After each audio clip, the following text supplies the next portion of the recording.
जय श्री राम बच्चों।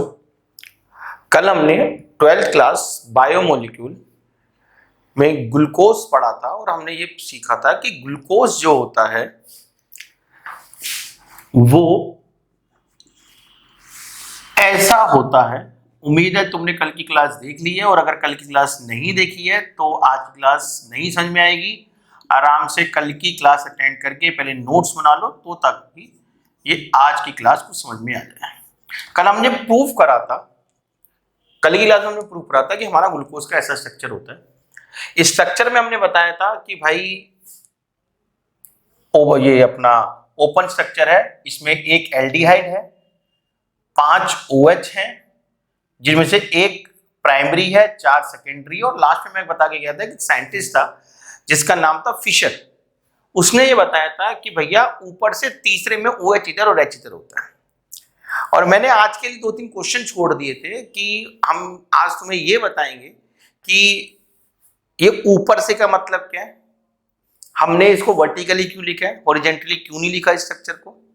और एक मैंने बताया था कि हम ये भी बताएंगे कि ग्लूकोज में जो हम ग्लूकोन डी पढ़ते हैं उसमें डी का मतलब क्या है। ठीक है, तो ध्यान से सुनते हैं। देखो बच्चों, तो एक साइंटिस्ट अपना जो फिशर था, इस प्रोजेक्शन को समझना, ध्यान सुनना। एक साइंटिस्ट जो अपना फिशर था उसने फिशर प्रोजेक्शन दी। और फिशर प्रोजेक्शन क्या चलती है, फिशर प्रोजेक्शन में उसने बोला कि भैया पहले तो वर्टिकल चलना है, ठीक, वर्टिकल ही बनती है फिशर प्रोजेक्शन। और अगर तुम ध्यान से सोचो तो यार ये कार्बन है sp3 हाइब्रिडाइज्ड है, और sp3 हाइब्रिडाइज 2D नहीं होते, वो 3D होते हैं, लेकिन 3D से 2D में कन्वर्ट करके प्रोजेक्ट करना यही फिशर प्रोजेक्शन है। तो इस फिशर प्रोजेक्शन का एक रूल है जो एनसीईआरटी में नहीं लिखा हुआ, वो हमें पता होना चाहिए। एनसीईआरटी में डायरेक्ट लिखा है कि ऊपर से तीसरे नंबर का, ऊपर से भी नहीं लिखा होना, तो लिखा हुआ तीसरे नंबर का जो OH होगा वो इधर करना है। अब तीसरे नंबर के OH का मतलब क्या है? फिशर प्रोजेक्शन ये कहता है कि जब भी तुम कोई भी कंपाउंड बनाते हो, नॉट ओनली ग्लूकोज, कोई भी कंपाउंड बनाते हो, जब भी तुम ऐसे लिखोगे तो मोस्ट ऑक्सीडाइज कार्बन सबसे ऊपर होना चाहिए। बच्चों को यह भ्रम होता है कि यहाँ पे एल्डिहाइड को पहला नंबर इसलिए दे रखे हैं क्योंकि इसकी प्रेफरेंस ज्यादा है, जो हमने नोमेनक्लेचर प्रेफरेंस पढ़ी है। नहीं, फिशर प्रोजेक्शन में कहा जाता है कि मोस्ट ऑक्सीडाइज्ड कार्बन, ये नीचे वाले जो कार्बन है वो अल्कोहल वाले हैं। हम सबको पता है अल्कोहल ऑक्सीडाइज होकर एल्डिहाइड बनता है, और एल्डिहाइड ऑक्सीडाइज होकर कार्बोक्सिलिक एसिड बनता है। तो कार्बन की ऑक्सीजन स्टेट अल्कोहल से ज्यादा एल्डिहाइड में है। तो जो मोस्ट ऑक्सीडाइज कार्बन है उसको सबसे ऊपर रखना है, वर्टिकली लिखने सारे फॉर्मूले अकॉर्डिंग टू फिशर प्रोजेक्शन, और उसमें भी मोस्ट ऑक्सीडाइज कार्बन सबसे ऊपर रखना है। और जब मोस्ट ऑक्सीडाइज कार्बन सबसे ऊपर हो जाएगा उसके बाद वो कह रहा है कि तीसरे कार्बन को OH यहां होना चाहिए। ठीक है, ये जो मैंने बताया था कि फिशर ने प्रूफ करा था और उसको 1902 पे इसके लिए नोबेल भी मिला था। अब यहां पर ना एक बात बहुत ही सुंदर चीज हो रहा है कि हम सबको पता है, हमने एक वो पढ़ा था हेलो एल्किन हेलो एरीन में कि ऑप्टिकली एक्टिव कार्बन होते हैं, ऑप्टिकली इनएक्टिव कार्बन होते हैं, कंपाउंड्स जो हमने पढ़े थे। तो कुछ डेक्स्ट्रो रोटेटरी होते हैं, कुछ लीवो रोटेटरी होते हैं, कुछ राइट में लाइट को मोड़ देते हैं, कुछ लेफ्ट में लाइट को मोड़ देते हैं। तो साइंटिस्ट लोगों को ना कुछ महसूस हो रहा था कि यार ये जो हम ग्लूकोज बना रहे हैं ये बहुत तरीके का हो सकता है। जैसे अगर तुम्हें याद हो, मैंने 2 की वजह n करके 16 क्लास 2 में मैंने कहा था इसके 16 स्टीरियो आइसोमर हो सकते हैं। अब मान लो मैं किसी बच्चे को कहता हूं ग्लूकोज बना दे, अब ग्लूकोज ये है, ठीक है, लेकिन ग्लूकोज तो ये OH इधर इधर ऐसे कुछ हो, वो भी ग्लूकोज ही कहलाया जाएगा ना, है तो वो भी आइसोमर ही। वो बात अलग है कि जो मेरी बॉडी में काम कर रहा है वो ये वाला ग्लूकोज है। मैं फिर से बोल देता हूं, ग्लूकोज तो सारे ही है ना। अगर OH इधर, मान लो चौथे कार्बन का भी OH इधर हो गया, ठीक, तो उसके एक अलग नाम आता है, लैक्टोज कह देते हैं उसको। लेकिन यार फॉर्मूला घूमने तो उसको सेम ही चल रहा है, तो बंदा कैसे समझेगा? कोई किसी स्टूडेंट को मैं कैसे बताऊं? जैसे जब हमें स्टार्टिंग में हुआ था कि हमें ब्यूटेनॉल लिखना है, तो हम कहते थे भैया ब्यूटेनॉल तो ब्यूटेनॉल तो ये भी है और ब्यूटेनॉल ये भी है, तो हमने कहा चलो यार कोई बात नहीं, मेंशन कर दो ब्यूटेन 2 लिखना है हमें। तो हमें नॉमेनक्लेचर से इसको और स्पेसिफाई करा ना कि ऐसे करना है। तो साइंटिस्ट लोगों को एक नॉमेनक्लेचर की जरूरत पड़ रही थी, तो उन्होंने क्या करा, उन्होंने एक सबसे मोस्ट कॉमन, जो सबसे कॉमन एक ग्लूकोज था उसको चुन लिया, ग्लूकोज नहीं, एक जो कार्बोहाइड्रेट था उसको चुन लिया। अब सबसे पहले सोचो कि कॉमन कार्बोहाइड्रेट का मतलब क्या है। तो कार्बोहाइड्रेट की डेफिनेशन क्लास नंबर 1 जो सबसे पहले देखिए तुमने, तो क्लास नंबर 1 में कार्बोहाइड्रेट की डेफिनेशन क्या बताई गई है, दे आर पॉलीहाइड्रोक्सी एल्डिहाइड और कीटोन। अब जरा सोचो, इससे ज्यादा बेसिक कोई कार्बोहाइड्रेट हो सकता है? भाई पॉलीहाइड्रोक्सी है तो कम से कम 2 OH तो होने ही चाहिए, एल्डिहाइड भी आ गया, ठीक, पॉलीहाइड्रोक्सी एल्डिहाइड और कीटोन, कीटोन जिसमें ऑप्टिकली एक्टिव कार्बन हो, इसमें ऑप्टिकली एक्टिव कार्बन है। अब मैं कहता हूं, तुम कहते हो कि नहीं यार सर ऐसे भी रख के देख लो एक बारी, जरूरी थोड़ा ऐसे रख के देख लो, तो हम सबको पता है यार एक कार्बन पे एक OH, तो ये मजेदार है ही नहीं, दो कम से कम पॉलीहाइड्रोक्सी कम से कम 2 तो रखो, डेफिनेशन ये है। तुम कहते दोनों इसी पे रख दो, तो हम कहेंगे वैसे देखो दो जगह पे फिट नहीं बैठ रहा ये चीज, क्या कि एक तो 2 OH एक कार्बन पे स्टेबल नहीं होते, और अगर 2 OH एक कार्बन तुमने किसी तरह से स्टेबल कर भी दिए तो ये ऑप्टिकली एक्टिव नहीं रहेगा, कायरन नहीं रहा, तो असिमेट्रिक नहीं रहा ये कार्बन, ये तो कार्बन असिमेट्रिक नहीं रहा ना। तो सबसे छोटा कार्बोहाइड्रेट क्या हो सकता है, ये 3 बंदों वाला, इससे छोटा नहीं हो सकता कोई भी, 2 कार्बन वाला या 1 कार्बन वाला नहीं हो सकता, सबसे छोटा है। और तुम्हें पता हो तो अच्छी बात है, वरना याद कर लो, इसे ग्लिसरल्डिहाइड कहते हैं, सबसे छोटा कार्बोहाइड्रेट है, सबसे सिंपल कार्बोहाइड्रेट है, क्या कहते हैं इसको, ग्लिसरल्डिहाइड कहते हैं। और दूसरी बात, एक और बात, मुझे पता है, मुझे सिर्फ ये ज्ञान है, मुझे पता है, मैंने इसको देख के नहीं बताया, क्या कि ये ग्लिसरल्डिहाइड जो होता है वो डेक्स्ट्रो रोटेटरी होता है। इसको अगर तुमने ढंग से ऑप्टिकल आइसोमेरिज्म पढ़ी है तो तुम्हें पता होगा कि हम किसी को देख के ये तो बता सकते हैं कि वो ऑप्टिकली एक्टिव है या नहीं है, मगर हम कभी भी ये नहीं बता सकते थे कि वो डेक्स्ट्रो रोटेटरी है, लीवो रोटेटरी है, ठीक। तो मुझे देख के तो पता लगा यार ये ऑप्टिकली एक्टिव है, ठीक है, मगर ये डेक्स्ट्रो या लीवो ये हम देख के नहीं बता सकते थे, मुझे पता था, प्रीवियस पता था, किताबों में पढ़ा है, तुम्हें भी ऐसे ही होना, तो ये डेक्स्ट्रो रोटेटरी है। अब अगर ये है तो मुझे ये भी पता है कि भैया जो इसका मिरर इमेज होगी, जो इसका इनेंशियोमर होगा, पक्की बात है अगर ये डेक्स्ट्रो रोटेटरी है तो वो लीवो रोटेटरी होगा, ये पढ़ा हुआ है हमने कि भाई कि हमें ये पता है कि ये भी ग्लिसरल्डिहाइड है, क्योंकि ये ग्लिसरल्डिहाइड तो ये भी ना, ग्लिसरल्डिहाइड क्या बोला, 3 कार्बन 1 एल्डिहाइड 2 OH, ठीक, तो वो इसमें भी है, वो इसमें भी है, और एक कार्बन जो बीच वाला है वो ऑप्टिकली एक्टिव भी है, वो इसमें भी है, इसमें भी है। अंतर क्या है, इसमें OH इधर है, इसमें OH इस तरफ है, तो क्या है दोनों एक दूसरे के इनेंशियोमर है, पढ़ा हुआ है हमने ऑप्टिकल आइसोमेरिज्म में या हेलो एल्केन वाले चैप्टर में, ठीक है जी, ये आपस में एक दूसरे के, दोनों एक दूसरे के इनेंशियोमर है, तो अगर ये डेक्स्ट्रो है तो ये लीवो ही होगा, ऑब्वियस सी बात है, ठीक, हमने पढ़ा हुआ है कि भाई दोनों इनेंशियोमर आपस में अपोजिट रोटेशन दिखाते हैं। अब ये मुझे ज्ञान है, प्रीवियसली ज्ञान है। अब जरा आज की सबसे मेन लाइन सुनो, क्या करा गया, देखो मेन लाइन है, ध्यान से सुनना, क्या करा गया, साइंटिस्ट लोगों को लगा यार एक नॉमेनक्लेचर और देनी है हमें, मतलब थोड़ा और अच्छी तरह से स्पेसिफाइक हो पाए, तो साइंटिस्ट लोगों ने क्या करा, जितने भी बायोमोलिक्यूल्स है, नॉट ओनली कार्बोहाइड्रेट, जितने भी बायोमोलिक्यूल्स है, चाहे वो अमीनो एसिड्स हैं, चाहे वो डीएनए कुछ भी है, जितने भी कार्बोहाइड्रेट्स है, जितने भी बायोमोलिक्यूल्स हैं, उनके लिए एक नॉमेनक्लेचर हो रखी कि जिनके आखिरी के 2 कार्बन, अब देखो यहां पर एक बहुत बड़ा शब्द आ गया, आखिरी के 2 कार्बन, कैसे डिसाइड करें, फिशर प्रोजेक्शन डिसाइड होंगे, क्योंकि फिशर प्रोजेक्शन ने ये नहीं बताया आखिरी का मतलब क्या है, तो मैं बता रहा हूं कि फिशर प्रोजेक्शन हमारी किताब ने नहीं बताया कि आखिरी मतलब क्या है, तो आखिरी का मतलब क्या है कि फिशर प्रोजेक्शन के हिसाब से वर्टिकली रख के मोस्ट ऑक्सीडाइज्ड कार्बन को सबसे ऊपर रख के अब आखिरी के 2 कार्बन देखने हैं, मोस्ट ऑक्सीडाइज्ड, क्योंकि वही बात आ गई ना, जैसे मैं क्या कहता कि अगर मैं एल्डिहाइड को ऐसी जगह ऐसे रख दूं तो क्या ग्लूकोज नहीं होगा, लेकिन प्रोजेक्शन ऐसे ही करनी है, एल्डिहाइड नीचे से नहीं रखना, कभी भी बोला है ना मैंने। तो अब मैंने क्या बोलना है कि जिसके भी आखिरी के 2 कार्बन फिशर प्रोजेक्शन में रखने के बाद, जिसके भी आखिरी के 2 कार्बन डेक्स्ट्रो रोटेटरी ग्लिसरल्डिहाइड जैसे हो, उसके नाम क्या है, डी लगाना है नाम।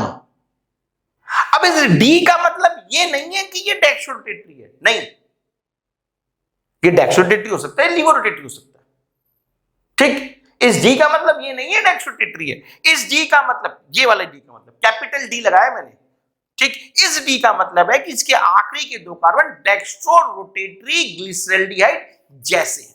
अगर मैं ऐसे मान लो उदाहरण के लिए, अगर मैं ग्लूकोज ऐसे बना देता तुम्हारे लिए, अगर मैं ग्लूकोज एक ऐसे बनाता तुम्हारे लिए, जैसे ये वाला ग्लूकोज है CHO HOH OHH HOH OHH CH2OH। अब तुम देख रहे हो क्या क्या अंतर है, सब कुछ सीखा लेकिन आखिरी के दो कार्बन पलट गए मेरे। ठीक, तो इसके आखिरी के दो कार्बन कैसे हैं, लीवो रोटेटरी ग्लिसरॉल्डिहाइड जैसे है, तो इसके नाम क्या है, एल लगेगा। तो अगर तुमने सुना हो कि हम ग्लूकोज को डेक्सट्रोज भी कहते हैं, ग्लूकोज को डेक्सट्रोज भी कहते हैं, तो डेक्सट्रोज का मतलब क्या है, ये डेक्सट्रोज डेक्स्ट्रो रोटेटरी ग्लिसरॉल्डिहाइड। देखो मैं फिर से बता रहा हूं, ग्लूकोज मेरे पास बहुत तरह के हैं, 16 तरह के, तो मैंने इसमें बताई दी देखल, ठीक, कि 16 तरह के हो सकते हैं। उनमें से जो हमारी बॉडी के लिए है वो ये वाली फॉर्म है, इसमें भी अभी 2 फॉर्म बनेगी, इसमें से हमारी बॉडी के लिए ये वाली फॉर्म है। तो मैं सब कुछ इसके लेके चल रहा हूं, सब कुछ इसके हिसाब से पढ़ा रहा हूं, ठीक है। तो मैं फिर से कह रहा हूं, फिर से सुनो कि साइंटिस्ट लोगों को लगा कि यार एक नोमेनक्लेचर और देना चाहिए। अब एक नोमेनक्लेचर और देना चाहिए, उसके लिए उन्होंने क्या करा, उन्होंने एक सिंपल सी काम करी कि भैया सबसे बेसिक जो कार्बोहाइड्रेट था वो ग्लिसरॉल्डिहाइड था, जो सबसे बेसिक कार्बोहाइड्रेट ग्लिसरॉल्डिहाइड है उसको मेन बना दिया कि कहते हैं ये डेक्सट्रोरोटेटरी होता है, सबको बता दे भाई ये डेक्सट्रोरोटेटरी होता है, ये लीवोरोटेटरी होता है, सबको बता दे भाई लीवोरोटेटरी होता है। और कहते हैं कि कोई भी बायोमोलिक्यूल जिसके आखिरी के 2 कार्बन इसके जैसे दिखाई देंगे उसके नाम क्या है, डी लगा दो, जिसके आखिरी के 2 कार्बन इसके से दिखाई देंगे उसके नाम क्या है, एल लगा दो। ठीक, तो अब इसका नाम क्या है, जैसे इस ग्लूकोज का नाम क्या है, इसका ग्लूकोज का नाम है डी पॉजिटिव ग्लूकोज। अब ध्यान से समझना जो मैं कहना चाहता हूं, मैं जरूर बताना चाहता था तुम्हें। देखो बच्चों, इस डी का मतलब है कि इसके आखिरी के 2 कार्बन डेक्सट्रो रोटेटरी ग्लिसरॉल्डिहाइड जैसे। इस प्लस का मतलब क्या है, ये फिर से मुझे पहले से पता है, ये तुम्हें अब पता कर लेना है कि ये खुद भी डेक्सट्रोरोटेटरी है। क्या ये भी हो सकता था शायद ये खुद लीवोरोटेटरी होता, आखिरी के 2 कार्बन इसके ऐसे होते, वो तो नेमिंग पे चले गए, लेकिन शायद इसकी नेचर खुद की नेचर होती कि मैं तो लीवोरोटेटरी हूं, तो हम इसी चीज को लिख देते डी माइनस ग्लूकोज। ठीक, मुझे पता है ये स्ट्रक्चर जो मेरी बॉडी में काम आता है, जो तुम्हारी बॉडी में काम आता है, जो ये स्ट्रक्चर है ये डेक्सट्रोरोटेटरी होता है खुद भी, और आखिरी के 2 कार्बन इसके जैसे भी हैं। तो ये जो आया है ये किसके लिए है, ये आया है नेमिंग की वजह से, और ये पॉजिटिव किसके आया है, ये इसके नेचर की वजह से है। किसी किताब में ये ऐसा भी लिखा होता है डी ग्लूकोज। अब ये डी ग्लूकोज का मतलब यहां पर देखो कंफ्यूजन है। अब मैं बोलूं कैसे, capital D small D glucose, तो यार ये अच्छा नहीं लग रहा ना, तो इसलिए स्मॉल डी को ना नेचर को पॉजिटिव नेगेटिव से लिखना शुरू कर दिया, जैसे मैंने यहां पे लिख दिया था। तो फिर से बोल रहा हूं, अगर स्मॉल डी और स्मॉल एल लिखा हुआ है तो वो उसका मतलब, जैसे मान लो किसी कंपाउंड के आगे लिख दिया मैंने स्मॉल डी, तो मतलब उसका नेचर है लाइट को डेक्स्ट्रो मोड़ने का। मगर किसी कंपाउंड के आगे लिख दिया मैंने कैपिटल डी, तो इसका मतलब क्या है, वो उसकी नेमिंग है, उसके आखिरी के 2 कार्बन डेक्सट्रोरोटेटरी ग्लिसरॉल्डिहाइड जैसे होते हैं, वो खुद डेक्सट्रोरोटेटरी नहीं है। वो डेक्सट्रोरोटेटरी है या नहीं है वो तो देखना पड़ेगा, एक्सपेरिमेंट में देखना पड़ेगा। अगर हो तो स्मॉल डी लगा दो या पॉजिटिव लगा दो, अगर नहीं हो लीवोरोटेटरी हो तो इसके आप लगा दो स्मॉल एल या नेगेटिव लगा दो। अब मैंने एक बात कही थी, अब मुझे नहीं पता तुमने कितनी ध्यान से सुनी है कितनी ध्यान से नहीं सुनी है, ध्यान से मैं जो कहता हूं सुनो। मैंने एक बात बोली, जिनके आखिरी के 2 कार्बन ऐसे हों, ऐसा कोई भी बायोमोलिक्यूल हो उसके नाम के आगे डी लगा देना। अब बच्चे का ना दिमाग, चलने वाले बच्चे का दिमाग यहां पर ना बड़ा तगड़ा दौड़ता है, कहते हैं यार सर ने बोला बायोमोलिक्यूल, अब करोड़ों बायोमोलिक्यूल यार, करोड़ों तरह के प्रोटीन है, अमीनो एसिड्स कितने तरह के अमीनो एसिड है, 20-22 तरह के अमीनो एसिड्स है, क्या सबके आखिरी के 2 कार्बन में HOH CH2OH होगा? ये तो पॉसिबल नहीं है। कितने विटामिन है, कितने बायोमोलिक्यूल हो सकते हैं, कितने ग्लूकोज फ्रक्टोज पता नहीं कितनी टाइप्स के हो सकते हैं, सबके में यही होगा। यहाँ पे C, यहाँ पे HOH CH2OH, या यहाँ पर OH इधर आ जाएगा, सब में ये वाला फीचर मिल सकता है, मतलब यही वाली एलिमेंट OH ही हो। जैसे उदाहरण के लिए मैं बता देता हूँ, जितने बच्चे बायो वाले हैं, मेडिकल स्टूडेंट्स बैठे हैं यहाँ पर, उनको पता होगा भाई देखो, इस चीज का ढंग से नोट्स बना लेना, ये बड़े काम की चीज है, और ये काम की चीज है, और ये बच्चा ढंग से नहीं सुनता तो कंफ्यूजन हो जाती है। क्योंकि हेलो एल्केन में बताते हैं, हेलो एल्केन में बताते हैं कि हम कंपाउंड को देख के नहीं बता सकते कि वो डी है या एल है। इधर बताते हैं हम कंपाउंड को देख के बता देते हैं कि वो डी है या एल है। तो दोनों जगह सही बोल रहे हैं, बस हमने गलत सुना है। हेलो एल्केन में बोला गया हम नहीं बता सकते कि वो कंपाउंड डी या एल है, वो डी और एल, स्मॉल डी और स्मॉल एल की बात कर रहा है। वो नेचर है, नेचर नहीं बता सकते, लेकिन देखकर हम बता सकते हैं कि वो कैपिटल डी या कैपिटल एल है। ठीक है, चलो मैं अपने मुद्दे पे आता हूं। मैं कहता कि हमारे जितने भी ये बायो वाले बच्चे, उनको एक नाम सुना है, या बायो वाले बच्चे ना भी हो, जितने भी जिम में जाते हैं, डोले वोले बनाते हैं, वहां पे उनको पता होगा, डब्बों पे लिखा होता है amino acids, proteins, amino acids. क्या होता है एमिनो एसिड्स? ये होता है एमिनो एसिड्स, RCHCOOHNS2, अमीन वाला एसिड, अमीनो एसिड।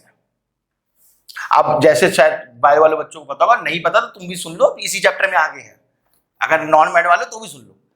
इस तरह की सिंपलेस्ट अमीनो एसिड्स है, ये सिंपलेस्ट अमीनो एसिड है। अब एनसीईआरटी में किताब में अगर तुम पढ़ोगे ना तो पता क्या लिखा हुआ है कि यार प्रोटीन किससे बना है जी? अमीनो एसिड से बना है। जैसे स्टार्च किससे बना है? ग्लूकोज से बना है। तो प्रोटीन किससे बना है जी? अमीनो एसिड से बना है। अब जब प्रोटीन अमीनो एसिड से बना है तो यार, और फिर उसमें एक स्पेशल लिखा हुआ है, चाहो अभी एनसीईआरटी खोल के देख लो, उसमें लिखा हुआ है एल टाइप अमीनो एसिड से बना है। अब बच्चा कहता है ठीक है ना, चलना आगे, रट्टा मारना, आगे चलना, क्या दिक्कत है? वो जो ये सोचता ही नहीं यार, इसमें तेरे को एल वाली चीज कहां दिख रही है? बच्चा नहीं सोचता कि यार एल वाले में तो OH CH2OH था ना, इसमें तो कुछ है ही नहीं ऐसा, ये तो कार्बोक्सिलिक एसिड है, तो अमीन है, ये तो हाइड्रोजन है, यहाँ पे एल्काइल ग्रुप है। ये तो फिर ये हमने इसके नाम क्या एल कैसे लगाया? तो मैंने तुम्हें बार बार एक बात बोली, शायद तुमने नहीं सुनी। मैंने कहा जिसके आखिरी के 2 कार्बन इसके जैसे हो। अब ये जैसे में पूरा का पूरा जेई घुसा हुआ है। एनसीईआरटी तो इतना लिखा कर हो गया, मेरा काम खत्म, चलो आगे चलते हैं। सीबीएसई तो इतना हुआ, काम खत्म, चलो आगे चलते हैं। ये जैसे का मतलब क्या है? अब इसको इन्होंने एल अमीनो लिख दिया, ये जैसे तो जस्टिफाई नहीं हो रहा यार, ये तो उसकी जैसे शक्ल दिख ही नहीं रही इसकी शक्ल, मतलब मेरा मतलब है ग्रुप ही नहीं मैच कर रहे ना। मैं कैसे डिसाइड करूंगा वो जिधर एच इधर? मैं इसको एल कैसे कह सकता हूं? एनसीईआरटी में लिखा हुआ ये एल है। अब वो उन्होंने एनसीईआरटी में भी, देखो एनसीईआरटी में गलत कभी नहीं लिखते, उन्होंने इतना लिख के छोड़ दिया कि अब देखते हैं बच्चे की क्यूरियोसिटी कितना समझता है। जेई में क्वेश्चन मार देते हैं इसका कि बतावे जैसे का मतलब क्या है भाई, ये एल है या डी है, ये बता दे, देख के बता दे। अब बच्चा जब एल डी अगर मान लो देखने के लिए आ गया, मान लो इसको मैं बोल दूं, मुझे नहीं पता मैंने एल बनाया या डी बनाया, मुझे नहीं पता, मैं भी करके दिखूंगा तुम्हारे सामने, तो मुझे पता लगे एल है या डी है असल में। फिर मैं कहूंगा नहीं, अगर ये डी भी बन गया ना तो नहीं यार, इसका अमीनो एसिड, इस अमीनो एसिड का जो पॉलीमर होगा वो प्रोटीन ही होगा, एल वाले का ही अमीनो एसिड का पॉलीमर होना चाहिए। ठीक, तो यहां पर मेन मुद्दा क्या है? मेन मुद्दा ये है कि ये डी और आखिरी के 2 कार्बन डेक्सट्रोटेट्राग्लिसरॉल्डिहाइड जैसे मिलने का मतलब क्या है शक्ल में? क्योंकि शक्ल तो मैच नहीं खा रही, तो इसका मिलने का मतलब क्या है? इसका मिलने का मतलब बहुत ही सुंदर है। जेई का एक टॉपिक है CIP रूल। 3 साइंटिस्ट है, भयंकर रूल देखे गए, चैन इनगोल्ड प्रीलॉग, चैन इनगोल्ड प्रीलॉग। अगर